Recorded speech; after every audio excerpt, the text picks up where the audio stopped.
या देवी सर्वभूतेषु आदिशक्तिरूपेण संस्थिता नमस्तस्यै नमस्तस्यै नमस्तस्यै नमो नमः। आप सभी को चैत्र नवरात्रि की अष्टमी की ढेरों शुभकामनाएं। आज नवरात्रि का 7वां दिन है और हम दुर्गा अष्टमी मना रहे हैं। दुर्गा अष्टमी पर आज हम अपने अनुष्ठान को पूर्ण करने जा रहे हैं। दुर्गा सप्तशती हमने जो यहाँ पर श्रवण की है उसके 2 अध्याय, अंतिम 2 अध्याय बाकी हैं जिन्हें आज हम श्रवण करेंगे। और इस प्रकार से आज दुर्गा सप्तशती का यह हमारा 8 दिन का जो अनुष्ठान है यह पूर्ण होगा। कल हम हवन करेंगे। आप में से जो भी श्रद्धालु हमारे साथ जुड़ना चाहें वो जुड़ सकते हैं। विसर्जन जो है वो 10वीं तिथि पर किया जाता है। हमने इससे संबंधित जानकारी का वीडियो आपके लिए अपलोड किया है। आप उसको देख के और अवश्य ही उसका लाभ लीजिएगा। आज का अध्याय आरंभ करें उससे पहले आपसे निवेदन है कि माता के पाठ के इस वीडियो को एक बार कृपया लाइक अवश्य कर दीजिएगा। माँ जगदम्बा का आशीर्वाद प्राप्त करने के लिए कमेंट बॉक्स में अवश्य लिखिएगा जय माता दी। माँ अवश्य ही प्रसन्न होंगी और उनके आशीर्वाद से आपकी मनोकामनाएं पूर्ण होंगी। आप देख रहे हैं देवभूमि ज्योतिष संस्थान का प्रतिष्ठित यूट्यूब चैनल देवभूमि धार्मिक। यहाँ पर जो भी जानकारी दी जाती है वो पंचांग और पुराणों पर आधारित होती है।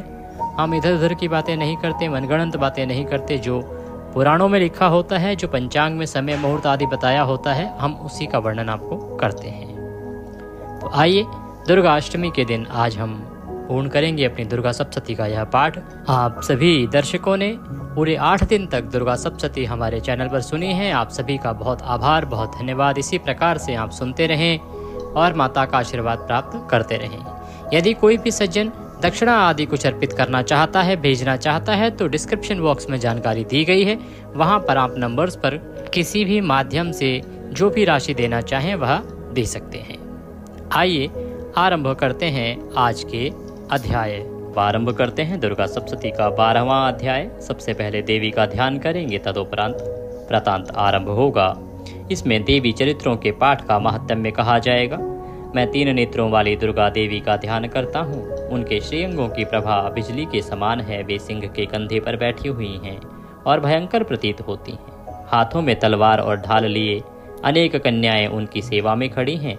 वे अपने हाथों में चक्र, गदा, तलवार, ढाल, बाण, धनुष, पाश और तर्जनी मुद्रा धारण किए हुए हैं। उनका स्वरूप अग्नि में है तथा वे माथे पर चंद्रमा का मुकुट धारण करती हैं। मैं इस प्रकार की देवी को नमस्कार करता हूँ। देवी बोली, देवताओं, जो एकाग्र चित्त होकर प्रतिदिन इन स्तुतियों से मेरा स्तवन करेगा उसकी सारी बाधा मैं निश्चय ही दूर कर दूंगी। जो मधुकैटभ का नाश, महिषासुर का वध तथा शुंभ निशुंभ के संहार के प्रसंग का पाठ करेंगे तथा अष्टमी, चतुर्दशी और नवमी को भी जो एकाग्रचित्त होकर भक्तिपूर्वक मेरे उत्तम महात्म्य का श्रवण करेंगे, उन्हें कोई पाप नहीं छू सकेगा। उन पर पाप जनित आपत्तियां भी नहीं आएंगी। उनके घर में कभी दरिद्रता नहीं होगी तथा उनको कभी प्रेमी जनों के विछोह का कष्ट भी नहीं भोगना पड़ेगा। इतना ही नहीं, उन्हें शत्रु से, लुटेरों से, राजा से, शस्त्र से, अग्नि से तथा जल की राशि से भी कभी भय नहीं होगा। इसलिए सबको एकाग्रचित्त होकर भक्ति पूर्वक मेरे इस महात्म्य को सदा पढ़ना और सुनना चाहिए। यह परम कल्याणकारक है। मेरा महात्म्य महामारी जनित समस्त उपद्रवों तथा आध्यात्मिक आदि तीनों प्रकार के उत्पातों को शांत करने वाला है। मेरे जिस मंदिर में प्रतिदिन विधि पूर्वक मेरे इस महात्म्य का पाठ किया जाता है, उस स्थान को मैं कभी नहीं छोड़ती। वहाँ सदा ही मेरा सन्निधान बना रहता है। बलिदान, पूजा, होम तथा महोत्सव के अवसरों पर मेरे इस चरित्र का पूरा पाठ और श्रवण करना चाहिए। ऐसा करने पर मनुष्य विधि को जानकर या बिना जाने भी मेरे लिए जो बलि, पूजा या होम आदि करेगा उसे मैं बड़ी प्रसन्नता के साथ ग्रहण करूंगी। शरद काल में जो वार्षिक महापूजा की जाती है, उस अवसर पर जो मेरे इस महात्म्य को भक्ति पूर्वक सुनेगा वह मनुष्य मेरे प्रसाद से सब बाधाओं से मुक्त तथा धन धान्य एवं पुत्र से संपन्न होगा। इसमें तनिक भी संदेह नहीं है। मेरे इस महात्म्य में मेरे प्रादुर्भाव की सुंदर कथाएं तथा युद्ध में किए हुए मेरे पराक्रम सुनने से मनुष्य निर्भय हो जाता है। मेरे महात्म्य का श्रवण करने वाले पुरुषों के शत्रु नष्ट हो जाते हैं। उन्हें कल्याण की प्राप्ति होती है तथा उनका कुल आनंदित रहता है। सर्वत्र शांति, कर्म में बुरे स्वप्न दिखाई देने पर तथा ग्रह जनित भयंकर पीड़ा उपस्थित होने पर मेरा महात्म्य श्रवण करना चाहिए। इससे सब विघ्न तथा भयंकर ग्रह पीड़ाएं शांत हो जाती हैं और मनुष्यों द्वारा देखा हुआ दुस्वप्न शुभ स्वप्न में परिवर्तित हो जाता है। बाल ग्रहों से आक्रांत हुए बालकों के लिए यह महात्म्य शांतिकारक है तथा मनुष्यों के संगठन में फूट होने पर यह अच्छी प्रकार मित्रता कराने वाला होता है। यह महात्म्य समस्त दुराचारियों के बल का नाश करने वाला है। इसके पाठ मात्र से राक्षसों भूतों पिशाचों का नाश हो जाता है। मेरा यह सब महात्म्य मेरे सामीप्य की प्राप्ति कराने वाला है। पशु पुष्प अर्घ्य धूप दीप गंध आदि उत्तम सामग्रियों द्वारा पूजन करने से, ब्राह्मणों को भोजन कराने से, होम करने से, प्रतिदिन अभिषेक करने से, नाना प्रकार के अन्य भोगों का अर्पण करने से तथा दान देने आदि से 1 वर्ष तक जो मेरी आराधना की जाती है और उससे मुझे जितनी प्रसन्नता होती है उतनी प्रसन्नता मेरे इस उत्तम चरित्र का एक बार श्रवण करने मात्र से हो जाती है।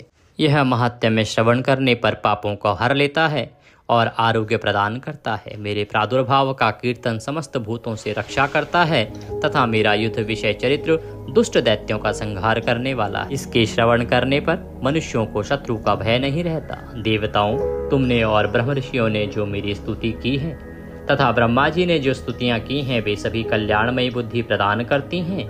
वन में, सूने मार्ग में अथवा दावानल से घिरे जाने पर, निर्जन स्थान में लुटेरों के दाव में पड़ जाने पर या शत्रुओं से पकड़े जाने पर अथवा जंगल में सिंह व्याघ्र या जंगली हाथियों के पीछा करने पर, कुपित राजा के आदेश से वध या बंधन के स्थान में ले जाए जाने पर अथवा महासागर में नाव पर बैठने के बाद भारी तूफान से नाव के डगमग होने पर और अत्यंत भयंकर युद्ध में शस्त्रों का प्रहार होने पर अथवा वेदना से पीड़ित होने पर, किम बहुना सभी भयानक बाधाओं के उपस्थित होने पर जो मेरे इस चरित्र का स्मरण करता है वह मनुष्य संकट से मुक्त हो जाता है। मेरे प्रभाव से सिंह आदि हिंसक जंतु नष्ट हो जाते हैं तथा लुटेरे और शत्रु भी मेरे चरित्र का स्मरण करने वाले पुरुष से दूर रहते हैं। ऋषि कहते हैं, यूं कहकर प्रचंड पराक्रम वाली भगवती चंडिका सब देवताओं के देखते देखते वहीं अंतर ध्यान हो गई। फिर समस्त देवता भी शत्रुओं के मारे जाने से निर्भय हो पहले की ही भांति यज्ञ भाग का उपभोग करते हुए अपने अपने अधिकार का पालन करने लगे। संसार का विध्वंस करने वाले महाभयंकर अतुल पराक्रमी देव शत्रु शुंभ तथा निशुंभ के युद्ध में देवी द्वारा मारे जाने पर शेष दैत्य पाताल लोक में चले गए। राजन, इस प्रकार भगवती अंबिका देवी नित्य होती हुई भी पुनः पुनः प्रकट होकर जगत की रक्षा करती हैं। वे ही इस विश्व को मोहित करती हैं, वे ही जगत को जन्म देती हैं तथा वे ही प्रार्थना करने पर संतुष्ट हो विज्ञान एवं समृद्धि प्रदान करती हैं। राजन, महाप्रलय के समय महामारी का स्वरूप धारण करने वाली वे महाकाली ही इस समस्त ब्रह्मांड में व्याप्त हैं। वे ही समय समय पर महामारी होती है और वे ही स्वयं अजन्मा होती हुई भी षष्ठी के रूप में प्रकट होती है। वे सनातनी देवी ही समय अनुसार संपूर्ण भूतों की रक्षा करती हैं। मनुष्यों के अभ्युदय के समय वे ही घर में लक्ष्मी के रूप में स्थित हो उन्नति प्रदान करती हैं और वे ही अभाव के समय दरिद्रता बनकर विनाश का कारण होती हैं। पुष्प धूप गंध आदि से पूजन करके उनकी स्तुति करने पर वे धन पुत्र धार्मिक बुद्धि तथा उत्तम गति प्रदान करती हैं। इस प्रकार श्री मार्कंडेय पुराण में सावर्णिक मनवंतर की कथा के अंतर्गत देवी महात्म्य में फलस्तुति नामक 12वां अध्याय पूर्ण हुआ। बोलिए दुर्गा मात की जय। आइए दुर्गा सप्तशती का अंतिम अध्याय अब हम आरंभ करते हैं, जिसमें सुरथ और वैश्य को देवी का वरदान प्राप्त होगा। सुरथ और वैश्य जिन्हें ऋषि द्वारा यह संपूर्ण महात्म्य सुनाया गया। सबसे पहले देवी की स्तुति करते हैं, ध्यान करते हैं। जो उदय काल के सूर्यमंडल की सी कांति धारण करने वाली हैं, जिनके 4 भुजाएं और 3 नेत्र हैं तथा जो अपने हाथों में पाश अंकुश वर एवं अभय की मुद्रा धारण किए रहती हैं, उन शिवा देवी का मैं ध्यान करता हूँ। ऋषि कहते हैं, राजन, इस प्रकार मैंने तुमसे देवी के उत्तम महात्म्य का वर्णन किया। जो इस जगत को धारण करती हैं उन देवी का ऐसा ही प्रभाव है। वे ही विद्या ज्ञान उत्पन्न करती हैं। भगवान विष्णु की माया स्वरूपा उन भगवती के द्वारा ही तुम ये वैश्य तथा अन्य अन्य विवेकी जन मोहित हुए हैं तथा आगे भी मोहित होंगे। महाराज, तुम उन्हीं परमेश्वरी की शरण में जाओ। आराधना करने पर वे ही मनुष्यों को भोग, स्वर्ग तथा मोक्ष प्रदान करती हैं। मार्कंडेय जी कहते हैं कि क्रोष्टिक जी मेधा मुनि के ये वचन सुनकर राजा सुरथ ने उत्तम व्रत का पालन करने वाले उन महाभाग महर्षि को प्रणाम किया।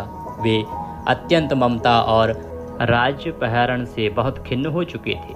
महामुनि इसलिए विरक्त होकर वे राजा तथा वैश्य तत्काल तपस्या को चले गए और वे जगदम्बा के दर्शन के लिए नदी के तट पर रहकर तपस्या करने लगे।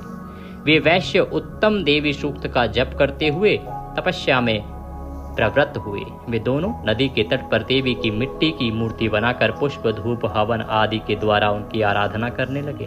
उन्होंने पहले तो आहार को धीरे धीरे कम किया, फिर बिल्कुल निराहार रहकर देवी में ही मन लगाए एकाग्रता पूर्वक उनका चिंतन आरंभ किया। वे दोनों अपने शरीर के रक्त से प्रोक्षित बलि देते हुए लगातार 3 वर्ष तक संयम पूर्वक आराधना करते रहे। इस पर प्रसन्न होने पर जगत को धारण करने वाली चंडिका देवी ने प्रत्यक्ष दर्शन देकर कहा। देवी बोली, राजन तथा अपने कुल को आनंदित करने वाले वैश्य, तुम लोग जिस वस्तु की अभिलाषा रखते हो वह मुझसे मांगो, मैं संतुष्ट हूँ, अतः तुम्हें वह सब कुछ अवश्य दूंगी। मार्कंडेय जी कहते हैं कि तब राजा ने दूसरे जन्म में नष्ट न होने वाला राज्य मांगा तथा इस जन्म में भी शत्रुओं की सेना को बलपूर्वक नष्ट करके पुनः अपना राज्य प्राप्त करने का वरदान मांगा। वैश्य का चित्त संसार की ओर से खिन्न एवं विरक्त हो चुका था और वे बड़े बुद्धिमान थे, अतः उस समय उन्होंने तो ममता और अहंता रूप आसक्ति का नाश करने वाला ज्ञान मांगा। देवी बोली, राजन तुम थोड़े ही दिनों में शत्रुओं को मारकर अपना राज्य प्राप्त कर लोगे। अब वहां तुम्हारा राज्य स्थिर रहेगा। फिर मृत्यु के पश्चात तुम भगवान विश्वस्वान सूर्य के अंश से जन्म लेकर इस पृथ्वी पर सावर्णिक मनु के नाम से विख्यात होगे। वैश्यवर्य, तुमने भी जिस वर को मुझसे प्राप्त करने की इच्छा की है उसे देती हूँ, तुम्हें मोक्ष के लिए ज्ञान प्राप्त होगा। मार्कंडेय जी कहते हैं, इस प्रकार उन दोनों को मनोवांछित वरदान देकर तथा उनके द्वारा भक्ति पूर्वक स्तुति सुनकर देवी अंबिका तत्काल अंतर ध्यान हो गई। इस तरह देवी से वरदान पाकर क्षत्रियों में श्रेष्ठ सुरथ सूर्य से जन्म ले सावर्णिक नामक मनु होंगे। इस प्रकार श्री मार्कंडेय पुराण में सावर्णिक मनवंतर की कथा के अंतर्गत देवी महात्म्य, सुरथ और वैश्यों को वरदान नामक 13वां अध्याय पूर्ण हुआ और इसी के साथ दुर्गा सप्तशती पूर्ण होती है। बोलिए जगदम्बा मात की जय। तो इस प्रकार से हमने यह दुर्गा सप्तशती का पाठ पूर्ण किया है। आशा करते हैं परमेश्वरी का आशीर्वाद आपको इसे श्रवण करने से अवश्य ही प्राप्त होगा। अगर आप दक्षिणानुसार कुछ भेजना चाहते हैं तो जानकारी डिस्क्रिप्शन बॉक्स में दी गई है, आप वहां पर दक्षिणा राशि जो भी भेजना चाहें वह भेज सकते हैं। और यदि कुछ पूछना चाहते हैं तो कमेंट बॉक्स में लिख के पूछ सकते हैं। जो भी सवाल हो कि पंडित जी ये कैसे होगा, ये कब होगा, अष्टमी और नवमी के बारे में हमने जानकारी पहले ही प्रदान कर दी है। आज आप सुन रहे थे संपूर्ण दुर्गा सप्तशती इस वीडियो के माध्यम से। परमेश्वरी सबका कल्याण करे।